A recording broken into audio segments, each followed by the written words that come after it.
Andaradinatti gaddatti buuftee ussite qe'ee keenya galataan macheessite.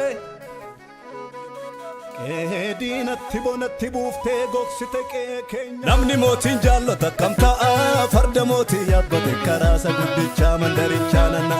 Hin badu sanyii warra toloota akka mukameetti hundeessan gogullata. Hin badu sanyii warra toloota akka mukameetti hundeessan gogullata. Gooftaa keenya Yesuus Kiristoosiin nagaa isiniin jedha attam jirtu. Galanni Waaqayyoof haa ta'u. Akka mukameetti hundeessan gogullata. Utuu qabuu ergaa gurguddaa. Hin badu sanyii warra toloota akka mukameetti hundeessan gogullata. Ergaa Isaayyaasiin dubbate. Hin badu sanyii warra toloota akka mukameetti hundeessan gogullata. Tokkoo namni inni chafarraajiin dubbate. Torbanarraa wangeela kee nutti dubbattee har'as yaa Waaqayyo nutti dubbachuu walitti nu qabdeetta. Si haa galatu. Yaa Waaqayyo barsiisaan dhugaan si hubachiisaan si. Namni immoo akka sirraa baratuuf yooti gurra isaa bante duwwaadha. Gurra garaa saba kee bani. Arraba garbicha kee tuqi. Fedha kee ala jechi tokko afaan kootiin bahin. Fidalli tokko ittiin ishee. Hafuura qulqulluu ati afaan kootu waanan dubbadhu badiisatti kan nama geessu hin ta'in jireenyatti kan nama geessu haa ta'u. Warra karaa badiisaa irra deeman ati deebisi. Karaa qajeelaa irra nu buusi. Karaa qajeelaa karaa jal'inaa irra bu'een jira. Karaa nama miidhuu irra bu'een jira hon ta'e. Karaa koo gara karaa keetti qajeelchedha garbichi kee Daawiti. Sagaleen kun kan dubbatamu karaa qajeelchuudhaaf dubbatama. Karaa keenya qajeelchi. Karaa boleetsaa karaa boleettii isa jal'atee jiru ittiin qajeelchi. Waan gootuuf si haa galatu. Maqaa Yesuus Kiristoosiin ameen. Egaa torbanarraa karaa namaa isa jedhu mu dubbanne karaa nama jalqabaa mucaa nama jalqaba dhalate. Karaa jedhama lafaa fuunee bittillee dubbanne miti. Karaa jedhama caaba keessaan isinii fide. Wangeelaawiin tokko namni lallabaan tokko barsiisaa wangeela hin jirre barreessa utuu hin ta'in isa jiruti waan nama hin galle hiikee barsiisa. Dubbiftaniitti qaa'eliin akkasitti isiniin dhufne ta'uu hin danda'a.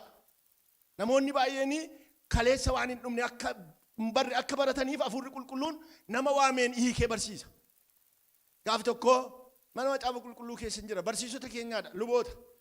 Waa'ee isa Waaqayyoo Addaamiin ariifachiisee baasii dafii jedhetanii dubbadhe. Lubni barsiisaan keenya sun akkasitti hin barreedhan. Utuu ture ta'e Addaamii achi keessa utuu ture ta'e muka jannataa ishee du'a oolchitu sana nyaataa hin du'u ture. Kanaaf Waaqayyo ariifachiisee baasee hin jedhe. Maaliif utuun du'u ta'e araaraan argatu. Du'uun namaa akka inni araara argatu godhe. Sababiin isaa Yesuus Kiristoos nama du'u kanaaf dhufee du'ee jireenyatti deebise. Seexana ta'ee hafa silaa namni utuu muka jireenyaatti nyaate ta'e qaaman duune ta'ee hafa. Waaqayyo ariifachiisee baase. Hiika kunam. Yaadisa akkasitti barraa'ee jira miti. Hafuurri qulqulluun nama dubbii Waaqayyo hiikuun hiika. Waa'ee qaayelummuun dubbadhee jireenya kaleessaati. Har'as jira.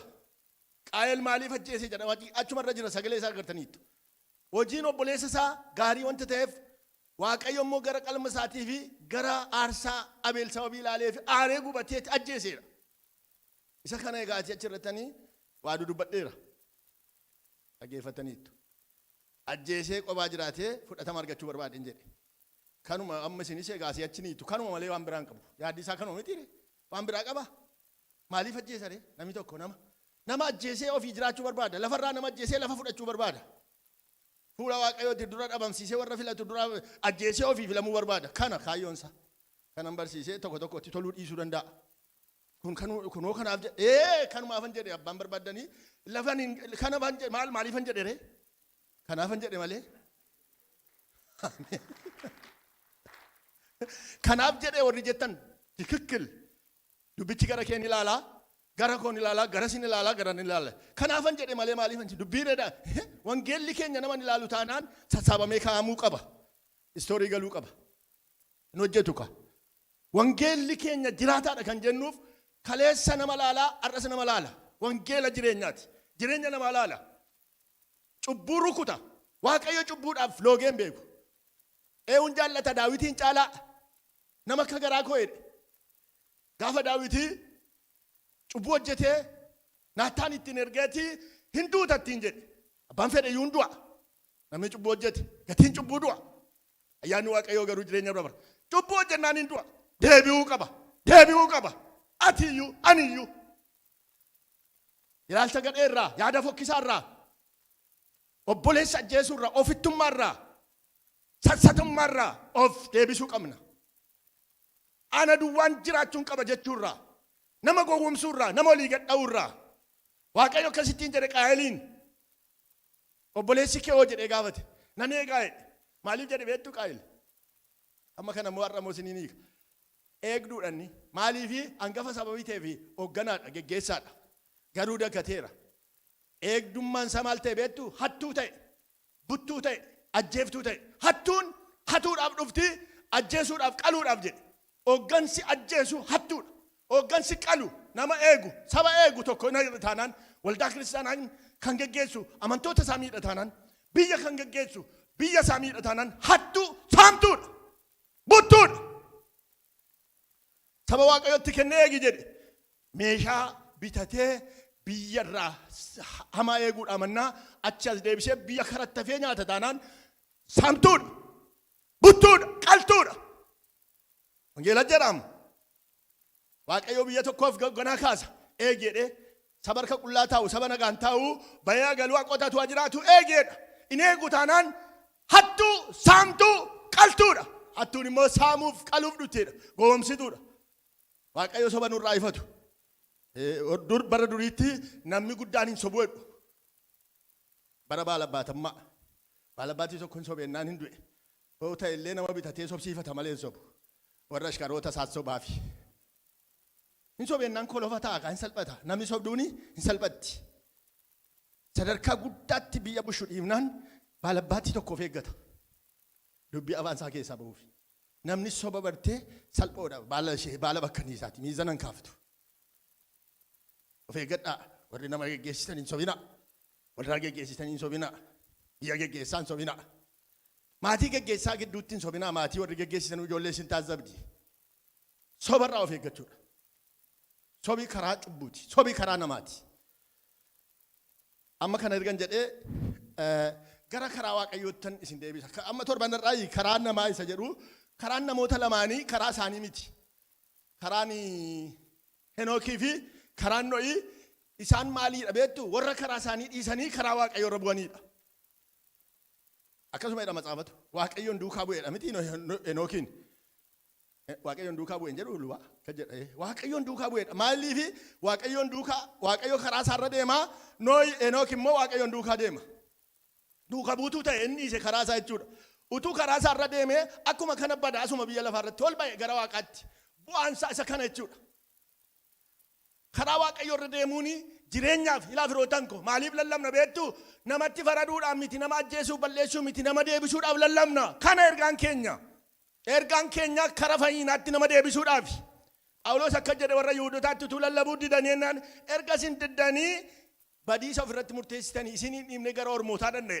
hin dhiibne humna miti kaa dubbii wangeelaa humna miti namni didee erga du'a ofirratti murteesseen du'a hin du'a kaa maarree eessatoo murteeffate filannaa isaati Waaqayyo amma filadhuu siin jedha filannaa nama keessa kaa'eera uumamaan namni waan jaallate filatee waan jibbe immoo dhiisuu qaba mirga eega Waaqayyo kan inni mukacha sana nyaachuun dhaqayyuu Waaqayyo sammuu namaa keessa mirga filachuu kaa'eera kanaafiti utuu dhiisee sin danda'a ture filatee nyaatee ittiin du'a ofitti fide amma immoo kufaadha amileen namaas namni cubburraa deebi'uu badaan danda'u garuu waan ani isiniin jedhu namoonni karaa isaanii dhiisuu danda'u karaa dhiisaniiti duukaa bu'an Nohis akkuma kana karaa isaa dhiisee karaa Waaqayyoo irra bu'e bara namni karaa isaarra deema karaa bal'aa maaliif jedhama beektu karaan namaa akka barbaadanitti oolanii bulu waan barbaadan hojjetu amma amantii tokko muun ilaalu biyya keenya keessaa hin sagaduu gaafa waggaa dhaqanii sagada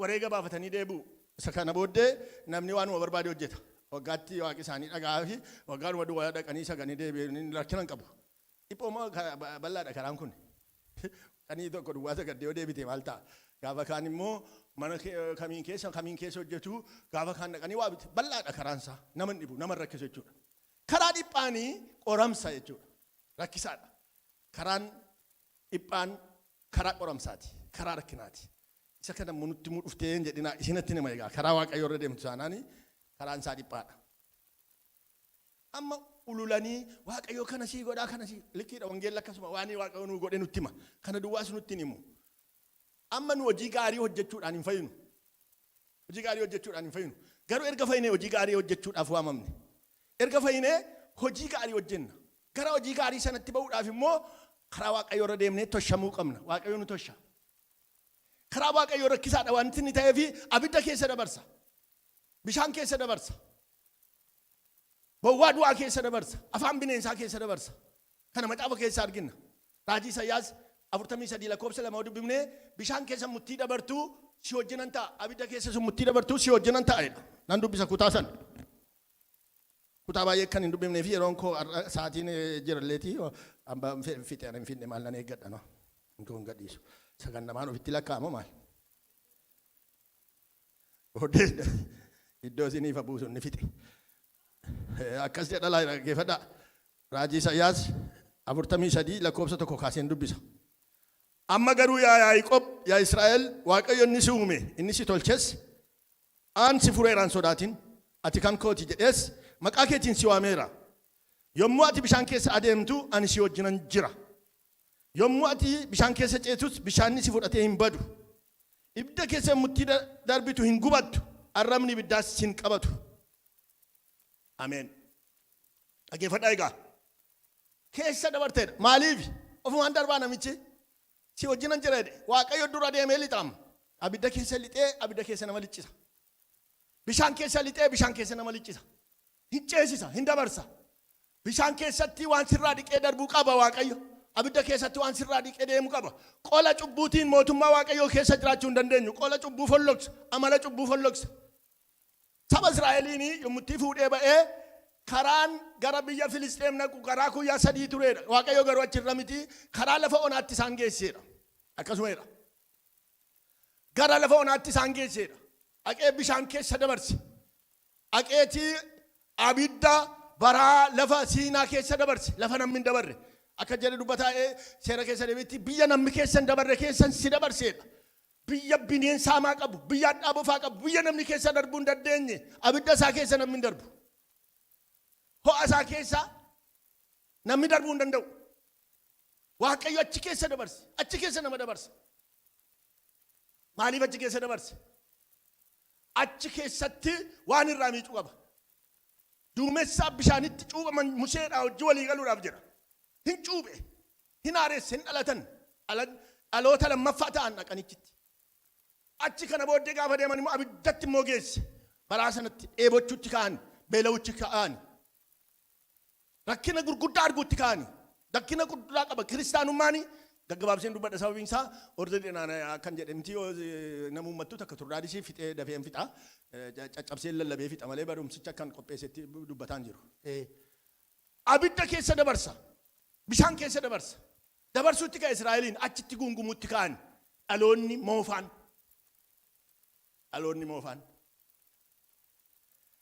lafa sana keessa deemuu dadhaban waaqayyo wajjin deemuu dadhaban hin gungumuutti ka'an yeroo gunguman maal ta'an beektu du'uutti ka'an keessa lakkoofsa keessa hodhan ilaallee waaqayyo isaan ajjeesuu barbaadeedha warra moofaa sana dhaloota moofaa achi lafa keessa onaa keessatti ajjeesee fixuu barbaadeedha itti kakate iyyuu isin hin galtaniidha warri mamtan kun hin galtanii Kaaleeb garbicha kootiif Iyyaasuu malee warri waggaa 20 fixanii lakkaa'aman gama galaanaa diimaa gamatti nama 2 duwwaatu gale Museen iyyuu hin du'e lafa onaa keessatti hin duutu jedhe maaliif ga'umsan qaban lafa sanatti galuudhaaf waaqayyos kanaaf fuudhee lafa onaatti isaan geesse biyya Misir baran biyya Misir keessatti jiraachuu baran warra Misiriif buluu baran garbichummaa baran kanaaf bilisummaan beekan waaqa tolfamaa baranii kanaaf waaqayyoon hin beekan waaqayyo isaanii hin galu yaada waaqayyoo hubachuu hin danda'ani karaa waaqayyoo irra sirrii gaafa Museen ol ba'ee gaara Siinaa gubbaatti dafanii karaarraa goran jedha seera ba'uu boqonnaa 32 lakkoofsa 7 irraa dubbiftanii sabichi karaarraa goreera karichi karaa waaqayyoo ture waaqayyoon duukaa akka deemaniif ture maaltu ta'e beektu Museetu gaaratti ol ba'e seera ba'uu boqonnaa 32 lakkoofsa 7 ol ba'ee gaaratti ol ba'ee guyyaa 40 halkan 40 utuu buddeena nyaatiin utuu bishaan hin dhugin fuula Waaqayyoo dura ture. Maal hojjetaa jira beektuu? Kakuu dhaabaa jira. Isaaniif Waaqayyo wajjin kakuu dhaabaa jira. Abboommi Waaqayyoo fidee dhufuudhaaf jedha. Gabatee dhagaa warra abboommiin irratti caafaman sanaa fidee dhufuuf jedha. Gabatee dhagaa yookiis kakuu sanooti argataniiti saba kaan irraa addaan ba'u. Yoo saba Waaqayyoo ta'u kakuu malee Waaqayyoo kakuudhaan saba isaa isaan godhate. Saba kakuuti isaan kakuu jedhame. Kakuu jedhame. Hin kakate jechuun maal jechuudha? Waaqayyoo kakuu kakateef kakuudhaaniiti of dura isaan dhaabuuf jedha. Waan guddaa hojjetaa jira Museen. Kakuudhaaf isaanii wajjin kakuu gala Waaqayyoo wajjin kakuu galaa jira isaaniif jedhe. Ennaaniiti hin ture jedhan. Museen hin ture jedhan. Inni tsoomaa sagadaa jira. Waaqayyoon dura jira. Waaqayyo immoo akka jedhe sabichi nariifateedhe. Maal ta'e dubbiin kun? Turuudhaaf ariifannaan maalidha dubbiin isaa? Tokko faallaa miti. Yaadi isaanii wal faalleesse jechuudha. Yaadi Waaqayyoo fi yaadni saba sana. Sabni sun yaada Waaqayyootti addaan ba'e jechuudha. Garagalee waaqa tolfamaa tolchatee waaqessuutti ka'e. Waaqayyoo fuula isaanii dura ture. Waaqayyoon dhiisanii galagalan gara waaqa tolfamaatti. Gara warra Misiritti achi galagalan. Sabichi karicharraa dafee jal'ateera. Minan dubbisa kutaa kana. Galaphee keessan keessaa bu'u. Galtanii iyyuu dubbifattu illeetii garuu hin teessanii. Dubbifattu miti yeroo galtan macaafa ulafan keessanii. Ofumaanis hin uffisiisa jechuudha. Akka jedha seera ba'uu 32 lakkoofsa 7 yommus Waaqayyo Museedhaan sabni kee inni ati biyya Gibxiitii baaftee manca'eera ka'ii gadi bu'i. Karaan isaan abboomerraa dafanii goranii warqee baffamerraa dibicha tolfatanii itti sagadanii aarsaa qalmas dhiyeessanii fiiru. Kana malees isaan Israa'el Waaqayyoo kee inni Gibxii si baasee isa kana jedhaniiru jedhe. Laa dhageessu. Karaa an isaan abboomerraa dafanii goran hin turreem. Dafanii goran. Dafanii karaarraa goru. Waaqayyoo sila amma kuticha isiniin dubbisan ture karaa biyya Misir keessa isaan hin geessine karaa lafa onaa achi galaana diimaa achitti isaan geessedha. Karichi karaa Waaqayyooti. Attamitti karaa Waaqayyoo ta'uu isaa arginaa guyyaa utubaa duumessaatiin halkan utubaa abiddaatiin Waaqayyo fuula isaanii dura deemaa ture. Isaan immoo eessa deemu dugda isaa duuba deemu turan. Amma garuu Waaqayyoon of duraa balleessanii waaqa tolfamaa of dura qabatan. Gara booddee ta'an galagalan jechuudha. Waaqayyo garuu karicha keessa kanaaf Waaqayyo egaa amma sabni kuni ga'umsa akka hin qabne arge Waaqayyo. Saba gungumuudha. Beela nobsu. Eebuu nobsu gunguma. Yeroo beela gunguma. Yeroo dheebotu gunguma. Dubartii tokko nama bareedduudha ijoollummaa kootti harka toleettiidhasi yeroo beeloftu nyaaran toltu. Haadha eenyu jedhu jetti funyaan hojii gallu egaa fuula ishee soraan. Amma qursii yoo dura nyaatte malee rakkisaadha. Dubartii duwwaan jedhe miti dhiirri faaran tolli jira tokko gajaan qodaa daddarbatu jira galee amma waa nyaatutti hin obsu. Dhiirri jira jechuuf kan jedhe dubartootaan dhiisaa. Hinjinaa dubartii olii gadhaa. Haqiiqa fidii sana fideedha nyaatee hunquuf. Tokko naan jira. Duriidha saba jabana waalii jedhanidha. Amma sabni kuni saba dulloomaan kun sabi qancarri achi ba'e kun beela nobsu. Beelomnaan nu fixuuf jedha. Yoo dheebote bishaan nuun jiru lafoonaatti nu fiddee kanaaf fidee Waaqayyo. Mee waan Waaqayyo godhuu ilaallan jedhan. Yeroo qoramtan hin jettu isin. Mee waan wantoonni ilaala Waaqayyo kaleessa na gargaareera. Har'as nan gatu hin jettu hin dhaabattuu dandeessanii. Qoramsa beektuu garuu. Qoramtanii beektuu. Moo mucucaadhaan isaarra deemtu isin. Karaan keessan fololiidhuma. Kiristaanotatti lallabaa jira. Kiristaanni qorama. Yeroo qoramu garuu maal gochuu isa qabuun isinitti muuf jedhe. Dhaabachuu qaba. Waaqayyo irratti gungumuun qaba. Waaqayyo maaliif kana nu goote? Maali Waaqayyootu hojii keenyaaf ta'e immoo hin jiraanna. Maa kana nu goote? Maal hin godheenna? Maal hin goone nuyi? Waan hin goone qabna amma nuyi. Wanti nu hafee jira cubbuu keessa. kana maalan si godhee kana maalan si godhee maalin goone firoottan koonui maalirraan kan ka'e jiraan araara isaarraan kan ka'e kanaaf yeroo qoramsa keessa gallu maalan si godhen jedhinaa Waaqayyoon yoonni isinitti hime maal gootum kana goote jedhe yeroo tokko akkasan jedhe natti himin cubbuu koo daraan jedheen akkamatti nama aaranuu beeka maal gootan jedheen anoo beeka maal waansa nama aare isaa galatu isin maareera isiniin nama maara namaa dhiisa galanni isaaf haa ta'u karaa Waaqayyoo irra rakkina jira qoramsa jira beela jira dheebuu jira dhukkuba jira abidda keessa darbu jira abidda jechuun Israa'el lafa onaa keessa akka abiddaa gubu keessa darbe nummoo qoramsa akka abiddaa keessa dabarra qoramsa akka abiddaa nama gubu jira maalan tokkoon isinitti hima Waaqayyoo utuu isin argisiisuu baay'atee bayeessaa garuu hin argitu eessaa oola waanuma akka abiddaa nama gubu argitum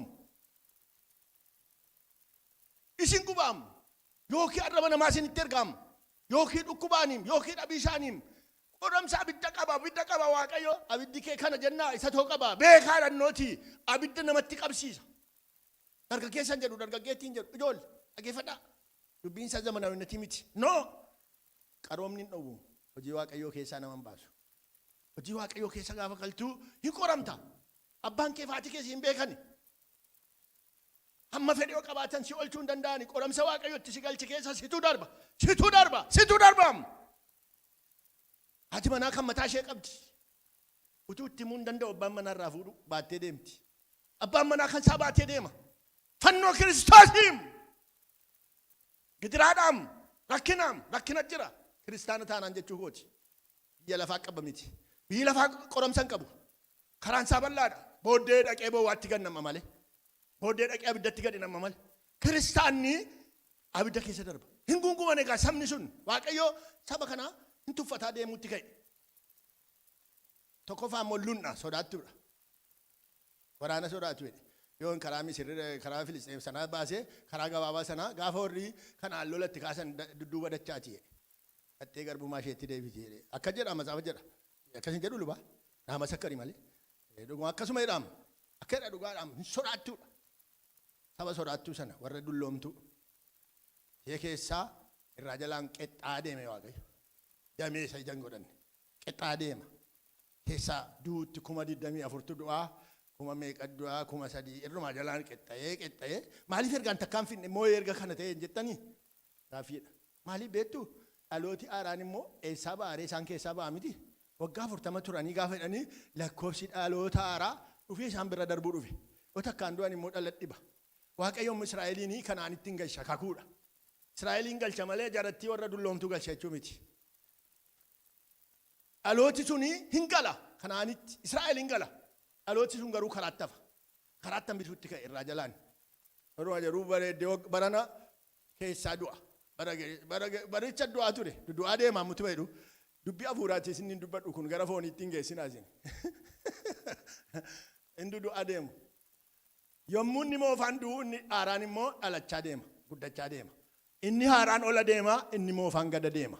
Warri Misirii ba'anii lafoo 600 turanii gadi irrachuutti ka'anii hir'ataa deemu. Gara hafuuraatti sinanii ka deebisee dubbii hafuuraati. Wangeelli jireenya hafuuraa nu barsiisa.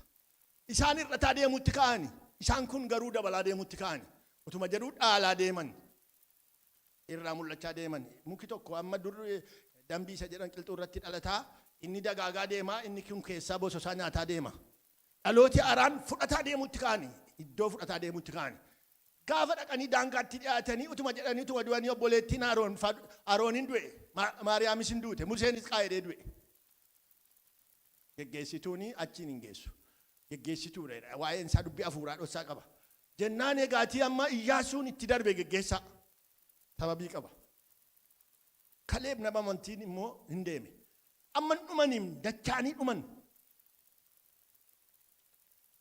Utuuni tooraan isin agarsiisee nan jaalladhan ture. Amala isaan agarsiisan. Amalli isaanii sodaachuudha isiniin jedheera. Beelaaf dheebuun obsan isiniin jedheera. Waaqa tolfamaa waaqessuu jaallatu. Eessatti baranii Misiritti barani. Yommuu waaqessanii deebi'an immoo ka'anii sirbu. Sirba warra Misir barani. Iskittaa moo kunkummeedha laataa? Waaqa tolfamaa dhungachuu barani. Warra Misir. Hin dhungatu. Isa barani. waaqa isa kana abidda eessatti arganii dhungatu hin danda'ani. Inni waaqarraa inni gaara gubbaadhaa abiddaan didicha. Isa kana eewutu beeka dhaloota haaraa beeka. Ijoolleen warri haaraan suni waaqa warra sanaa arganii hin beekani. Waaqa warra misin hin beekan isaan waaqa Israa'el beeku malee. Waaqa Israa'el isa gaara gubbaa abiddaan didichu. Ameen. Ameen. Gaara gubbaadhaa abiddi pal jedha. Abidda keessaa dubbata. Nuu hin dandeenyu atumti nutti dubbadhu jedhan Museedhaan. Sagalee Waaqayyoo dhaga'uus hin danda'an. Abiddaan immoo ni dubbatu. Yeroo Waaqayyoo abiddaan dubbatu warri foonii dhaga'uu hin danda'an. Ati nutti dubbadhu onoo kana dandeenyeen dhageenyu jedhan dhalooti haadhaan dhaggeeffatanii argan. Sagalee waaqa isaanii dhaggeeffatan. Sagalee abiddaa hin argan Waaqayyoon waaqa Israa'el. Waaqayyo isaaniin fudhatee deemutti ka'e. Akka jedhe gaaf tokko nama 12 basaastu erginaan dhufanii 10 hin dandeenye hin gallu biyya sana nu caalu jedhan. Isaan hojjaan isaanii dhedheeraadhaa noo isaan biratti bookee qorophisa fakkaanna jedhan. Qorophisa. Namni qorophisa. Amantii irra ilaalame. Dandeenyeen dhallu biyya sana nu caalu warrachi jedhan. Caalmaa diinaatti amanan dhuguman galtan jedhee Waaqayyo. Ijoolleen keenya dhumuudha jarri kun nufitu ijoollee keenya immoo garba godhatu maal goona jedhan. Ijoolleen keessa warri isin garba godhatu jettanii dhaqanii biyyicha dhaalu isin garuu hin galtan achitti jedhe. Maalirraan kan ka'e amantii dhabiina isaarraan kan ka'e. Amantii hin qaban. Yeroo kana Waaqayyoo itti kakatee gaa.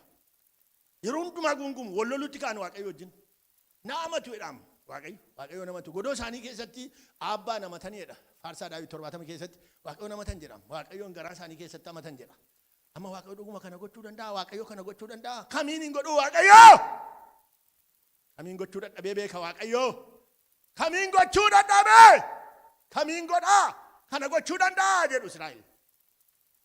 Naa isaan dheeraadha jedhan. Dhuguma dheeroodha jarri hin caalu. Akka jedhe Kaaleeb garuu nama amantii ka'e dhuguma nu caalu garuu hin nyaanne buddeena keenya isaan jedhe. Baay'inaanis jabinaanis nu caalu. Garuu nyaata godhee nuu kenneera Waaqayyo jedheen. Nyaata keenya ta'u qarxamsinee nyaanna hin dhaalla biyyicha jedhe. Waaqayyo dhuguma akka jedhee warra dhaloota haaraa sana soonsa fuula isaanii dura ergee axxee xasxastee tumtee warra saragallaa qaban warra konkolaataa fardaa warra mi'a waraanaa ammayyaa qaban tush daaraa botoroo goote kanaaniin dhaalte. Kallattii lamaan ilaaluu dandeessu. Kun maayinni Kiristoos gaafa nu waamuu jireenya akkasii keessa nu dabarsa. Jireenya abiddaa keessa nu dabarsa. Jireenya bishaanii keessa nu dabarsa. Addanaa nu gubaa, addanaa nu nyaachuuf jedhaa, bowwaan du'aa jiraa, asii bineensa afaan nutti banaa, fuuldura ammoo wanti nu sodaachisu jira. Yaaddoo jireenyaa. Isa kana keessatti nu geggeessa. Akkasitti nu geggeessaam. Gooftaan keenya akkasitti himu. Akkasitti si geggeessa. Amala isaan beektu taanaan hin badda. Bari Waaqayyo mutti si geggeessu wanti si rakkisu jira, wanti si sodaachisu jira. Garuu hin deemta, hin baata, hin ceeta. Bowwaa du'aa keessa ona deemen sodaadhu hamaan natti dhufa jedhee jedha. Bowwaa du'aa keessa deemaa jira. Namni Waaqayyoo bowwaa du'aa keessatti du'aan sodaatu. Afaan bineensaa keessatti sodaatu. Kun jireenya isa dhugaadha. Kun amantii dhugaadha. Duuka buutuu Kiristoosiidha. Qoramuun, muddamuun, rakkachuun akka kanaadha. Karaa Waaqayyo irra mutti buunu. Egaatii dhalooti haaraanii hin guddatan nin sende maa inni kuni yommuu gara Kiristoos dhumnu jireenya lama godhanna. Jireenyi lama maa inni jireenya samoofaatii fi jireenya saaraa. Jireenya samoofaa addaamummaa keenyaa irraa dhaalle. Addaamirraa dhaalle jireenya saaraa immoo Kiristoos irraa dhaalle. Namummaa haaraaf namummaa moofaa jedha Phaawulos. Namummaa moofaa, namummaa haaraa. Namummaa haaraa namummaa moofaa keessatti dhalata. Garuu yeroo qoramsi kun ta'uu yeroo tole jennu abboomamaa deemnu namummaan moofaa du'aa deema. Amalli moofaan jechuu kooti. Du'aa deema yeroo dhagareerootti. Namummaan haaraan immoo dhaalaa deema. Iddoo qabachaa deema. Inni keessaa namummaan inni irra keessaa yommutti gadi dhumu inni irra keessaa haaraa deema dha Phaawulos. Inni keessaa jechuun namummaa isaa haaraa isa Kiristoos irraa arganne dhossaan kiristaanummaa isa kanaadha. Namoonni tokko dhossaa kana wallaalaniiti jireenya moofaadhaan jiraatu. Hin danda'amu onnootiiti maal goona ree jedhuun jireenya moofaatu isaan dhaalee jiraata. Jireenya moofaadhaan bara isaanii fixu. Amma namni tokko yeroo gara Kiristoos dhufu jireenya kaleessaa jiraata jalqabamuu dhufu. Hin dhuga ta'e inuma dhuga. Hin tuuta ta'e inuma tuuta. Har'a waa godhichi jechuu hin dandeessan. Alluma deema. Waan biraasiin waan wallee hojjeta. Biyya lafaa keessaa fidee dhufe. Sababii kana waldaan dhoowwattan gadi nariitan. As keessa murtii galuu harka Kiristoos keessa galaa. Kiristoos beeka akkatti harkaa baasu. Akkatti gaayyaa harkaa rukutu. Akkatti machi harkaa rukutu. Afaanii keessaa baasaa deema. Keessaa rukutaa deema irraa jalaan. Tash har'a waa tokko lafa buusa. Yommuu abboomamaa deemu, musa galee Waaqayyoo dhagaa deemu, itti siqaa deema, itti siqaa gara Waaqayyootti, gara qulqullummaa isaatti, gara tola isaatti, gara foolii Kiristoositti, Kiristoosiin fakkaattaa amala Kiristoos qulqullummaa isaarraa fudhachaa deema. Fudhataa deema. Kaleessan eekkamoo ta'e obsa godhataa deema. Kaleessan jibboo ta'e jaalala godhataa deema. Jaalala Waaqayyoo mutti hubatu innis nama jaallachaa deema. Nama kaleessa bineensatu deebi'ee nama ta'a deema. Nama ta'am bineensatu. Jireenya haaraa jiraata utuu hin jaallatin. Jireenya haaraa jiraata. Tole jechuudhaan kun immoo akkamittiin isinitti fakkaate. Dubbiin ani isinitti meen kan qulqullooftan taataniittuudha.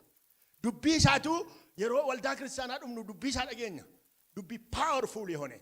Zimbiloo isa namoonni nu shushan miti, nu ululan miti, nu axaan miti. Dubbii humna qabu dhageenya. Yeroo nu cubbuu hojjennu nu ifata. Osaa wangeela bakkeetti baasee qullaa keenya nu agarsiisa. Edaan kana ofiin jenna.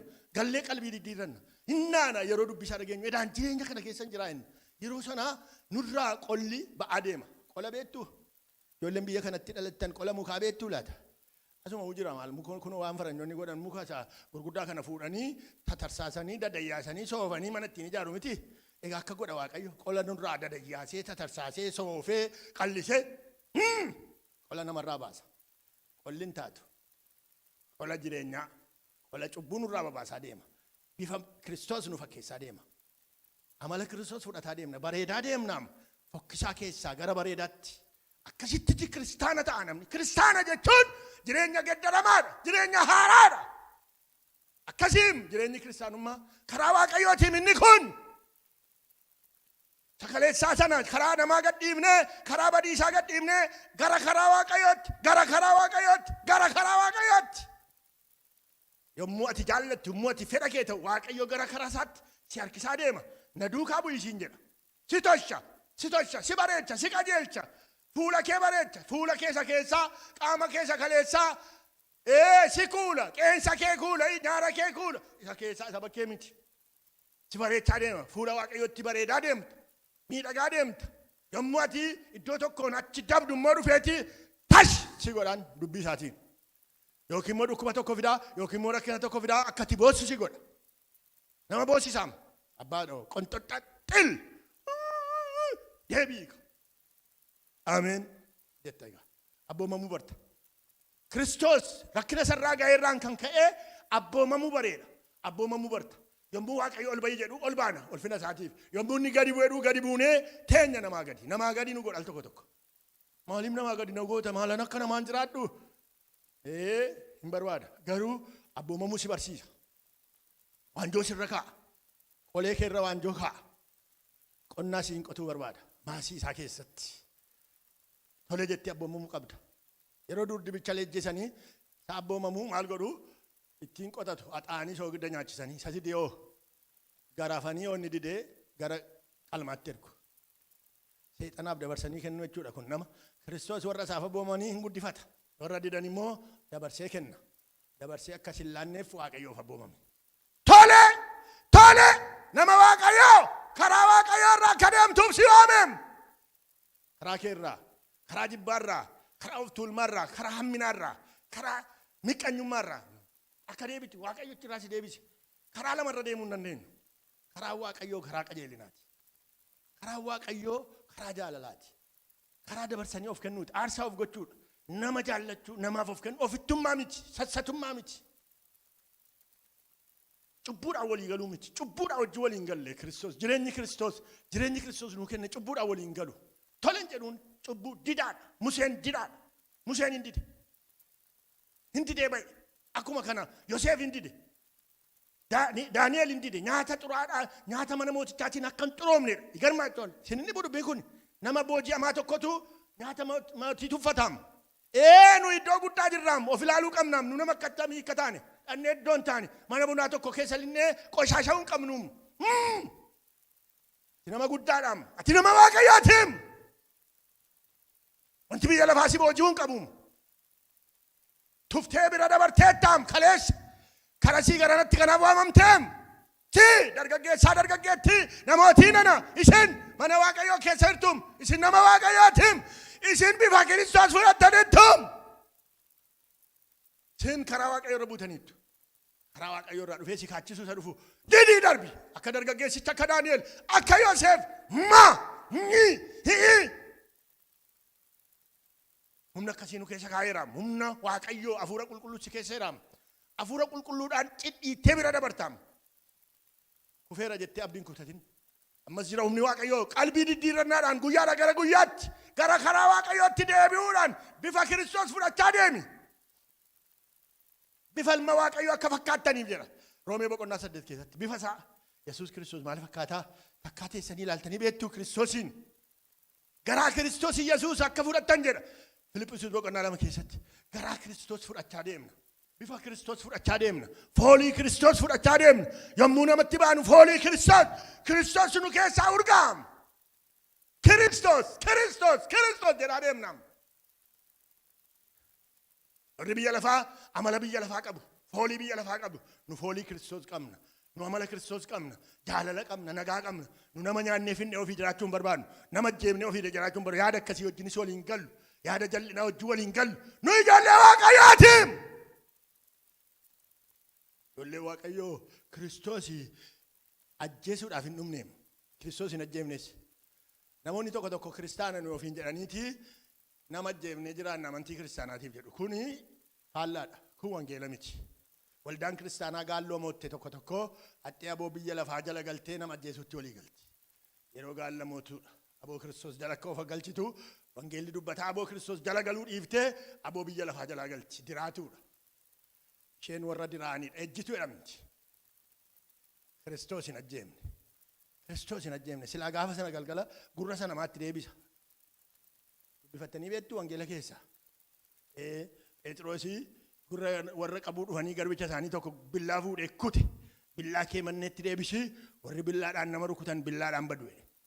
Gurra citaa lafaa fuudheetti deebisi. Nama tokko iyyuu miine qaamni tokko tu silaa gaafa citee fedhatee amantiin kiristaanaa waraana duwwaa ta'a. Warri maqaa kiristaanummaatiin waraana geggeessan jiru biyya lafaa kanatti. Seenaan akkas dubbatutti. Warri barattan jirtu miti. Garuu kiristaanummaadhaan kiristaanummaa mitiim hin sabuun poolotikaadhaan dhimma isaaniitiin bu'aa isaaniitiin kiristaanaa fi Kiristoos silaa immoo ergamoota keessaa tokkodhaan ergu jedhe gooftaan. Aboon koo mootummaan koo kan biyya lafaa kanaa miti jedhe. Utuu akkas ta'e jarreen kanatti dabarsee na kennaa ergamoota isaa keessaa abbaan koo tokko naa ergaa jedhe. Kiristoos humna namaatti waa'ee baay'ee qawwee isheetii waa'ee baay'ee nama ajjeesa utuu barbaade mootummaan isaa mootummaa bara baraati mootummaa waaqarraati. Inni mootummaa jaalalaati. Du'anii bal'isan ergamoonni gooftaa keenya Yesuus Kiristoos tokkoon isaanii nama ajjeefne hin du'an malee. Warri maqaa Kiristoosiin nama ajjeesan isaan ergamoota seexanaati. Isaan waldaa kiristaanaa yoo jedhaman malee isaan irratti Kiristoos utuu hin ta'in seexanatu moo'ee jira. Maqaa Kiristoosiin nama ajjeesuun cubbuudha. Hin jiru kun faallaadha. Nuyi jaalala. Nuyi ijoollee jaalalaati. Nuyi ijoollee nagaati. Salaam lijaati. Ijoollee jaalalaati nuyi. Ijoollee nagaati. Kanaafan isinitti hime torban irraa obboloota koo naman jaalladhaa malee jibbinaan jedhe. Ofumaa dhii nyaattanii dhumtu. Dana teessanii waan gootanii qabdanii. Naman jibbinaa ofumaa nagaan dhabinaa. Siree irraa kaatanii nama jibbaan bulinaa. Yaadaan bultanii amma seesanii nama meeqa ajjeeftaniittu. Siniin taane malee. Najjeeftanii ajjeesaan ooltanii. Amma yeroon dubbadhu qaayel isa gamaa nama ajjeesu duwwaan ilaalinaa gamana soo jirtu.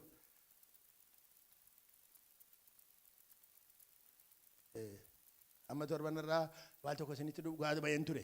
Yeroo tokko waldaa kiristaanaa keessaa namaan jarachii kana seexana kana fidee rakkiftaan jedhe miti naan jedhe gooftaan hin jedhe. Al tokko seexanoota kana jettu. Seexanoota miti namootuma jal'atanii jiru karaa waaqayyoo irraa. Lafa biyya lafaatiif jedhanii isa waaqarraa dhabaa jiru. Gaddaa fi bo'aa fi lafa kana dhaaluuf jedhanii waaqarraa dhabaa jiru. Lafa kana fudhatu bara meeqa jiraachuudhaaf lubbu hinduu mootiim isayyuu fudhachuudhaaf du'aa jiru. Jarreen kun badaniiru. Jarreen koo karaarraa kaataniiru. Kadhadhaaf itti ta'am. boo'anii iyyanii warra karaarraa kaanan kanaaf. Maaliif karaarraa kaanan immoo kiristaanota wangeela obeennaa warra wangeelaatiin nuyi wangeel. Ijoollee Kiristoosiif nuyi ijoollee jaalalaatiif. Waaqayyo akkasitti abidda keessa dabarsee gara dhugaatti nama geessa. Abidda keessa dabarse yoo abidda keessa galtan bartu akkasitti solloqeen nu keessaa garaa keenya keessaa dibbinni dhagaa fakkaatee qumbulloo taa'ee taa'u baqee dhuma. Garaa keessa nama taa'am jibbi hin gashaa. Angoo keessa ture dabar tokko. Madooshaa dubbii Waaqayyo caccabsee gate malee. Waaqayyo isin ittiin fidin isin illee takkaan qabdanii jibba namaa. In kolfituu laa ta'utu afaan keessan irra kun hin jirru ta'e fuula keessan waan tokko hin argaa. Maal godha akkas hin jirtan. Fuulli keessan maaliif ifaa ilkaan keessan taddaa ta'e ilaala. Jibbichiraa isin keessa. Ifadhaa dhaabadheen ifadheen jedhe. Waa'uma koo isinitti madhuun fakkaadheetanii yeroo inni gungumu yeroo inni riba sin dhowu hidhii cicciniinnatanii namni dhii walitti ciniinnatu. Nama tokkotu fira kootii bulchiisa keessa ture laqamteenan ture ijoollettiidhuma kanamee kilaashiidhaan tashash godhaan adda adda isheetti jedhe. Maa ittiin jedhe ijoollee ishee tamaarii kana itti tolaan jedhe maarreedhe. Namaa kunama isinis hin jettuum tu jiratti akka nu gootu kana danne tashash nu immoo iddoo qabannee teenye tashash. Waaqayyo maa jedhale maasi dhabsiisa Waaqayyo mootummaa isaa. Inni mootummaa isaaf si qopheessaa jira jireenya bara baraatiif. Jireenyaaf waamamne jireenyatti akka jiraannu Waaqayyo nu gargaaru. Karaa Waaqayyo irra akka deemnu Waaqayyo nu gargaaru. Bal'aadha dubbiin kun. Wangeelli kun bal'aadha. Gadi fageenya guddaa qaba. Ossaa hafuuraati. Amma tokkoon ishinii jire. Waaqayyo nu gargaara. Wal biraa jiraanne bullee yoo gurra qabaanne wal dhageenya walitti himuu dandeenya. Yaa baay'een dubbadha wangeelumaan dubbadha roobii jimaata na lallabsiisu jarreen kuni baay'een na keessaa sababii laphee koo keessattuu na tuttuqa utaaleedha. Na keessaa utaalaa jira. Nan dubbadha. Dubbii Waaqayyoo kana sirrii ta'uu bannu. Waa'ee jireenya hafuuraa, waa'ee karaa Waaqayyoo karaa akkasii baasa san jedhe. Waa'ee isaa waa'ee dhaloota Israa'el. Waa'ee isa moofaa ummuun jedhu waa'ee dhuma jireenya isaaf guyyaa isa foonii duwwaatti yaaddaniin dhiisinaa. Osaan hafuuraa isinii fagalu. Waaqayyoon waa gargaaru. Isa dhageenya nuuf haa eebbisu. Harkisi farda kee. Isoo fi